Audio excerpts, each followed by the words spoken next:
Assalamualaikum warahmatullahi wabarakatuh. Sahabat TBM Kinanti, Bapak Ibu guru hebat dari seluruh Indonesia.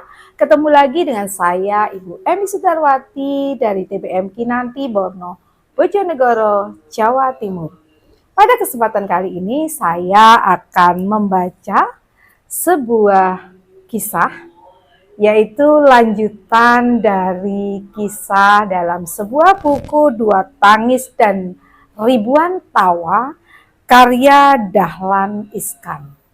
Yang akan saya baca kali ini adalah pada CO Notes 8 dengan judul Dari Cicurug Boasa Ingkon Mabiar. Saya merasakan wabah semangat kini melanda jajaran PLN di seluruh Indonesia. Semangat untuk bangkit dan semangat untuk mandiri berkibar tinggi. Teman-teman kita di cabang Sibolga pun menemukan jalan terangnya sendiri. Di sana wilayahnya terbagi dalam dua tipe, pegunungan yang jarang pelanggannya dan perkotaan yang padat penduduknya. Yang di pegunungan itu penyulangnya panjang-panjang karena desanya saling berjauhan. Pohonnya juga sering tumbang mengganggu jaringan kita. Hujan angin dan petir menjadi setan utama yang mengganggu tidur kita. Celakanya, gangguan di daerah yang penduduknya jarang ini menyebabkan listrik di perkotaan yang padat ikut terganggu. Yang sedikit mencelakakan yang banyak. Kris Cahyono, Kepala Cabang Sibolga, tentu tidak terima dengan kenyataan seperti itu. Maka dia pisahkan wilayah pegunungan dan perkotaan itu dengan recloser. Dengan demikian, kalau ada pohon tumbang di gunung, listrik di kota seperti Tarutung tidak ikut mati. Cara ini sangat sukses untuk menekan tingkat gangguan. Karena itu dia menjadi pede untuk menciptakan jargon sendiri dalam bahasa Batak. Dia memang kepingin mengadopsi jargon dari wilayah Jatim, ojo biar pet, yen pet cepet, itu apalagi dia memang berasal dari Sidoarjo. Tapi dia pikir orang Sibolga harus punya caranya sendiri. Lalu di depan forum untuk menyambut rombongan saya yang tiba di Tarutung pekan lalu, dia menanyakan jargon ini.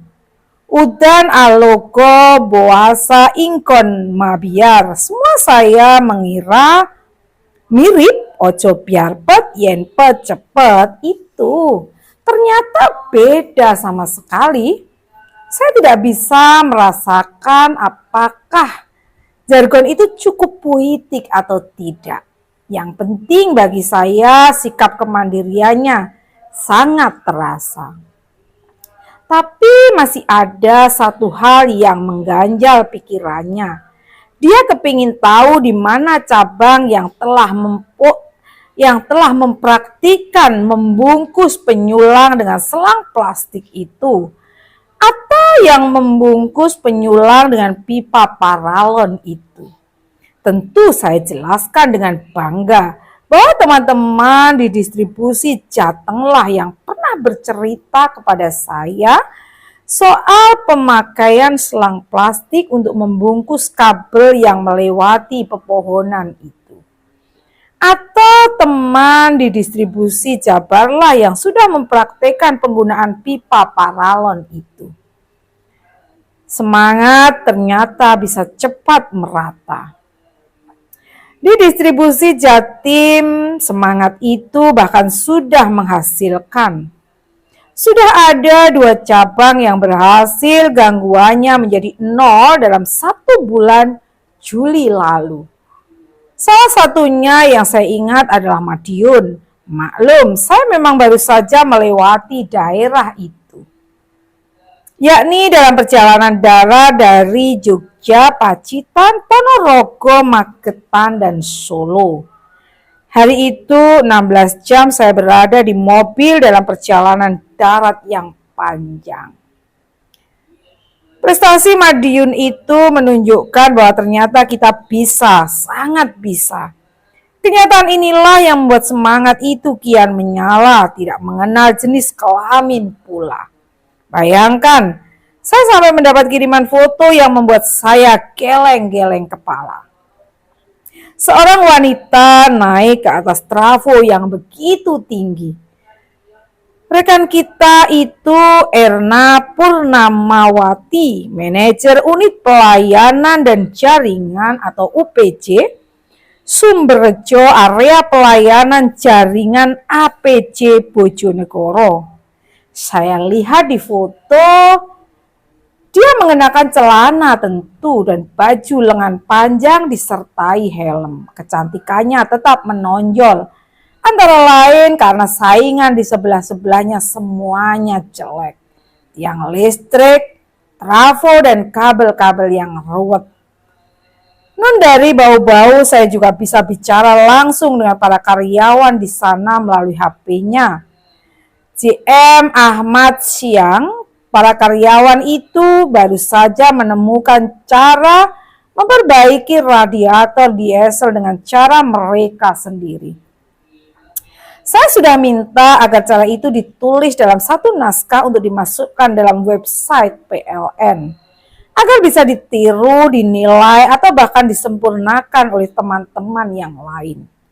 Semua itu kita lakukan demi kepuasan pelanggan kita. Kadang kita memang harus berterima kasih kepada pelanggan yang kelewat cerewet.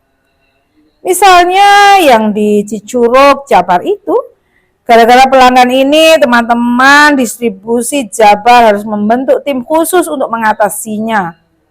Problemnya kurang lebih sama dengan yang di Sibolga itu. Di Jawa pun ternyata masih ada penyulang yang panjangnya sampai 15 km tanpa LPS satupun. Maka 1 bulan penuh tim Jabar ini merombak sistem di Cicurug tersebut. Sampai-sampai harus mengganti 61 titik penyulang. Memasang 3 buah PMT atau LPS otomatis, memasang recloser, menggelar kawat proteksi petir sampai 9 km, memasang 66 buah arrestor dan harus meresetting rel segala. Alangkah beratnya pekerjaan yang harus dilakukan gara-gara satu pelanggan yang super cerewet tersebut. Begitu cerewetnya pelanggan ini sampai-sampai secara guyon kita pernah kepingin memindahkan saja rumahnya ke jalur distribusi yang lebih aman. Biaya perombak sistem tadi jangan-jangan lebih mahal dibanding membelikan rumah bagi pelanggan itu di dekat kota. Kalau saja semua pelanggan kita secerewet yang satu ini, pasti PLN sudah jaya sejak dulu-dulu. Dengan selesainya persoalan di Cicurug ini, teman-teman distribusi Jabar pun kayaknya sudah bisa mengibarkan jargon udan alogo boasa ingkon mabiar. Berhasilan membungkam kecerewetan Cicurug ini tampaknya menjadi hadiah lebaran yang istimewa bagi saya. Saya berharap selama lebaran nanti tidak ada lagi rentetan pengaduan dan caci maki dari Cicurug.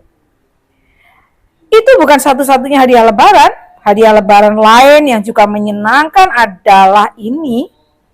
Dokter di Tiongkok menyatakan kesehatan saya sangat baik. Saya memang baru pulang dari Tiongkok untuk check up. Akhirnya saya memang harus menyempatkan diri memeriksa liver baru saya itu. Sudah telat 9 bulan dari jadwal check up yang semestinya 2 hari saya ngamar di rumah sakit di kota Tianjin. Hasilnya seperti kata dokter, lebih sehat dari dokternya. Karena itu di hari ketiga saya sudah berani melakukan perjalanan 600 km untuk melihat tower transmisi tertinggi di dunia. Tower itu tingginya 346 meter, lebih tinggi dari Menara Eiffel di Paris itu. 324 meter, lebar kaki-kakinya 68 kali 68 meter. Bentangan tangan di atasnya sampai 77 meter. Agar dalam keadaan angin apapun, jarak antar kabel masih berjauhan. Tower satunya lagi berada di seberang sana dengan jarak 2,3 km. Satu tower saja beratnya 4.192 ton. Saya perlu melihat tower ini untuk membangun satu keyakinan bahwa kita pun akan mampu membangunnya, yakni untuk menyeberangkan kabel dari Banyuwangi, Jawa ke Gilimanuk, Bali. Proyek ini sudah dirancang sejak 15 tahun yang lalu, namun belum kunjung bisa dilaksanakan. Padahal tanahnya sudah lama sekali dibeli. Setelah melihat apa yang dilakukan Tiongkok, muncul keyakinan saya bahwa kita pun akan bisa melaksanakannya. Maka meski hari Minggu saya minta direksi kumpul dari bandara, saya langsung rapat direksi membicarakan proyek yang sudah berumur 15 tahun ini. Semua direksi ternyata juga sangat confident. Maka minggu sore itu pun dibuat keputusan bangun tahun ini juga. Tim Direktorat Perencanaan langsung bekerja. Oktober nanti tower ini sudah bisa ditenderkan. Kalau tower tertinggi di dunia yang ada di Tiongkok itu tingginya 346 meter, saya minta yang akan kita bangun nanti minimal 347 meter. PLN akan tercatat dalam peta dunia sebagai pemilik tower yang tingginya 1 meter lebih tinggi dari yang tertinggi. Tentu ini bukan soal tinggi-tinggian tower. Listrik di Bali memang harus diselesaikan dengan baik. Jangan sampai Bali krisis listrik. Nanti bisa ribut.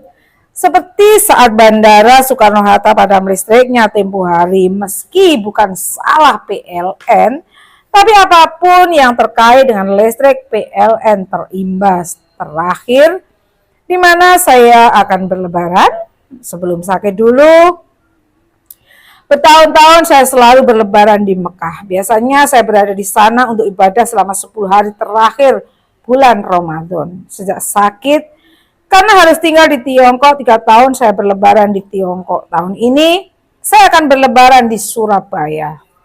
Karena keluarga saya kecil, 1 hari cukup untuk lebaran. Hari kedua saya ingin lebaran di beberapa lokasi pembangkit yang terjangkau pesawat. Para karyawan, pembangkit dan dinas gangguan tentu tidak bisa lebaran. Saya ingin mengunjungi mereka. Ada satu permintaan saya, kawan PNN tidak perlu kirim SMS untuk mengucapkan selamat Idul Fitri kepada saya. Terlalu banyak jumlahnya. Kalau saya tidak membalas, saya akan merasa tidak sopan. Kalau harus membalas, terus terang terlalu banyak, bisa-bisa saya dianggap asosial karena hanya sibuk membuka handphone. Ucapan selamat Idul Fitri lebih baik via email. Saya lewat kawan-kawan IT juga akan menyiapkan sarana silaturahmi lewat chatting pada tanggal 14 September untuk seluruh karyawan. Silahkan bergabung. Maafkanlah minal aidin wal faizin. Demikian tadi CO Notes 8 ya. Berikutnya akan saya bacakan untuk tanggapan pegawai terhadap CO Notes 8 dari Cicurug Puasa Ingkon Mabiar. Yang pertama, tanggapan datang dari Bapak Ibrahim, PT Rekadaya. Wah, Pak Dahlan akhirnya ngerti juga persoalan Bali. Bicarakan saja langsung dengan Pak SBY. BBM yang ditelan Bali kurang lebih 50 ton per jam, Pak. Maju terus, Pak. Ini kan komitmen penghematan BBM supaya listrik pembangkit batu bara Jawa yang supply selamat Idul Fitri. Berikutnya ada tanggapan dari Bapak Didik Mardianto. Kalau saya mengambil hikmah dari cerita Bapak, ternyata ada hal yang belum dipahami, dimengerti, dan dijiwai oleh para insan PLN, yakni bahwa kita telah memiliki forum atau wadah tukar informasi yang disebut knowledge management atau KM. Kita bisa belajar dari perusahaan lain. Saat itu ada salah satu unit sedang mengerjakan tender untuk pekerjaan tertentu di negara tertentu. Kalau belum ada pengalaman, unit ini lalu mencari tahu untuk unit mana yang sudah ada pengalaman melaksanakan pekerjaan yang sama. Akhirnya unit lain dari negara lain membagi ilmu tersebut hingga tender dapat dimenangkan dengan sukses. Tanggapan ketiga datang dari Bapak Helmi Najamudin dari PLN Kantor Pusat. Loh, nah bandara di Cengkareng itu sudah diganti ya Pak? Hehehe. Demikian tadi tanggapan-tanggapan pegawai terhadap CO Notes 8 dari Cicuro Bahasa Ingkon Mambiar dalam buku Dua Tangis dan Ribuan Tawa karya Bapak Dahlan Iskan. Mohon maaf jika ada kekilafan.